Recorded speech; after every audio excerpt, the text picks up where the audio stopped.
സ്നാക്സായിട്ട് അപ്പോൾ കട്ട്ലേറ്റ് ഉണ്ടാക്കാമെന്ന് വിചാരിച്ചു കേട്ടോ. അതിനായിട്ട് ചിക്കൻ, പൊട്ടറ്റോ പുഴുങ്ങി ഉടച്ച് വെച്ചിട്ടുണ്ട്, ബ്രെഡ് പൊടിച്ചെടുത്തിട്ടുണ്ട്, സവാള കട്ട് ചെയ്ത് വെച്ചേക്കണു, പിന്നെ ജിഞ്ചർ ഗാർലിക് പേസ്റ്റ്. അപ്പോൾ ഇത്രയും ഇൻഗ്രീഡിയൻസൊക്കെ ഞാൻ റെഡിയാക്കി വെച്ചിട്ടുണ്ട്. അപ്പോൾ ഇത് നമുക്കൊന്ന് റെഡിയാക്കിയെടുക്കാം. ചിക്കൻ ഫ്രൈ ചെയ്ത് വീഡിയോ എടുക്കാൻ ഞാൻ മറന്നുപോയി. അപ്പോൾ ആ ഓയിലിലേക്ക് തന്നെ ഞാൻ സവാള വാട്ടാൻ വേണ്ടിയിട്ട് ചേർത്ത് കൊടുക്കുന്നുണ്ട്.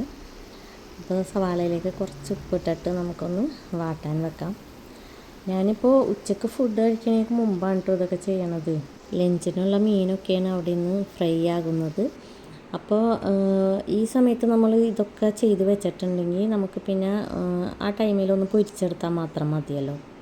പിള്ളേർ ക്ലാസ് കഴിഞ്ഞ് വരുമ്പോഴത്തേക്കും നമുക്കത് ഭയങ്കര ഈസി ആയിരിക്കും. സവാള നന്നായിട്ട് വാടിയപ്പോൾ അതിലേക്ക് മുളക് പൊടി, മഞ്ഞൾപ്പൊടി, മസാലപ്പൊടി, പിന്നെ പെപ്പർ അത്രയും നമ്മൾ ഇട്ട് കൊടുത്തിട്ട് ഒന്ന് നന്നായിട്ട് ചൂടാക്കുക. ജിഞ്ചർ ഗാർലിക് പേസ്റ്റ് ഫസ്റ്റായിരുന്നു ഇടേണ്ടത്, ബട്ട് ഞാനത് ലാസ്റ്റാണ് ഇട്ടത്. അപ്പോൾ ഇനി അതൊക്കെ നന്നായിട്ടൊന്ന് ചൂടാവണ വരെ നമുക്ക് ഒന്ന് മിക്സ് ചെയ്ത് കൊടുക്കാം. ഇപ്പോൾ പൊടികളൊക്കെ ദേ നന്നായിട്ട് അത്യാവശ്യം ചൂടായിട്ട് വന്നിട്ടുണ്ട്. അതിലേക്ക് ചിക്കൻ ഫ്രൈ ചെയ്ത് പൊടിച്ച് വെച്ചിട്ടുണ്ടായിരുന്നു, അപ്പോൾ അത് ചേർത്ത് കൊടുത്തിട്ടുണ്ട്. ഇനി അത് ചിക്കനും ചേർത്തിട്ട് അത് നന്നായിട്ടൊന്ന് മിക്സ് ചെയ്യാം.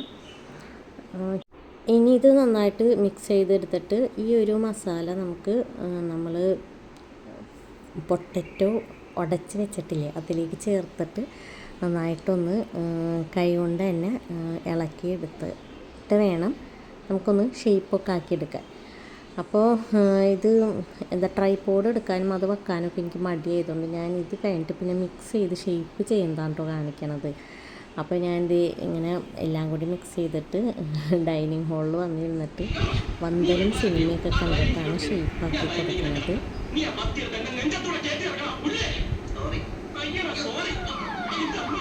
സിനിമേൻ്റെ ഒരു വീക്ക്നെസ്സാണ് കേട്ടോ. ഈ പ്രത്യേകിച്ച് എനിക്കിഷ്ടമുള്ള കുറേ സിനിമകളുണ്ട്, അതൊക്കെ വന്നിട്ടുണ്ടെങ്കിൽ ഞാനിങ്ങനെ റിപ്പീറ്റ് അടിച്ച് കണ്ടുകൊണ്ടിരിക്കും. വന്ദനമൊക്കെ അതിൽ പെട്ടതാണ്. അപ്പോൾ നമുക്ക് തിരിച്ചു വരാൻ, ഇനി നമ്മൾ ഷേപ്പ് ചെയ്ത് വെച്ചാണ് കട്ട്ലേറ്റൊക്കെ മുട്ടയിൽ ഒന്ന് മുക്കിയെടുത്തിട്ട് ബ്രെഡ് പൊടി, ഞാൻ റസ്ക് പൊടിയാണ് യൂസ് ചെയ്യാറ്. ഇതിപ്പോൾ കുറച്ച് ബ്രെഡ് ഇരിക്കണ്ടായിരുന്നു, അതുകൊണ്ട് ഞാനത് പൊടിച്ചെടുത്തതാണ്. ഇത്രയും സെറ്റാക്കിയിട്ട് ഞാൻ പേപ്പർ കൊണ്ട് തന്നെ മൂടി വെച്ചിരുന്നു. 3:30ക്കാണ് ക്ലാസ് കഴിയണത്. അവരിവിടെ എത്തുമ്പോഴേക്കും 3:45 ആകും. നമ്മുടെ അടുത്ത് തന്നെയുള്ള സ്കൂളിലാണല്ലോ. അപ്പോഴേക്കും ചൂടോടെ പൊരിച്ച് ചായ തിളപ്പിച്ചു. കട്ട്ലേറ്റ് വീഡിയോ എല്ലാവർക്കും ഇഷ്ടപ്പെട്ടെങ്കിൽ എല്ലാവരും ഒന്ന് ലൈക്ക് ചെയ്യുക, ഷെയർ ചെയ്യുക, കമൻറ്റ് ചെയ്യുക, സബ് ചെയ്യുക, സപ്പോർട്ട് ചെയ്യുക. Okay, thank you.